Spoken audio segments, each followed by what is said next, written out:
So now let us see as to how the nature of this debate has been going on in the United States. Alabama is becoming the first state to use nitrogen asphyxiation for execution. So Alabama has shown that there is a way that another form of execution can be carried out other than lethal injections, and therefore this is something that has been tested out in Alabama, and interestingly enough, it has offered it to other states as well. So 43 other people are on death row and they have chosen asphyxiation over lethal injections. That is what we understand, that those convicts who are on the death row have decided to in fact use or go ahead for nitrogen asphyxiation rather than go ahead with lethal injections. And as I said earlier, Alabama has offered the assistance to other states, telling them about the protocol and how to go about it, the procedural process. Everything has been looked into with regards to that. Now, half of the US states have not abolished death penalty yet. That is why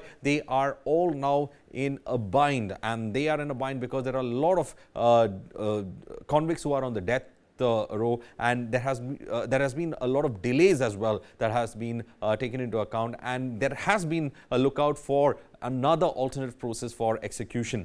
Meanwhile, this is one of those things that has in fact been looked into. Lethal injection is the preferred mode for execution in these states. So most of the states that have not banned or rather have not abolished the capital punishment in the United States are actually looking for lethal injection.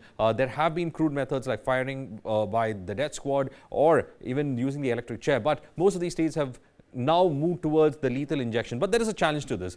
The states are finding it difficult to procure drugs for lethal injections. Now that is where the entire issue is at. They are unable to get the right drugs, and also they are unable to in fact get the right people to go ahead with the execution as well, because there have been instances when the vein of the prisoner was not in fact there, they were unable to in fact locate it, and this has led to botched up executions as well as situations. So they wanted to avoid it. So that is why one of the issues that we see over here. Meanwhile, some of them have been looking for alternative methods. As I said, these are the reasons why they were looking for these alternative methods, and that is why we have the US states in fact preferring nitrogen execution as such.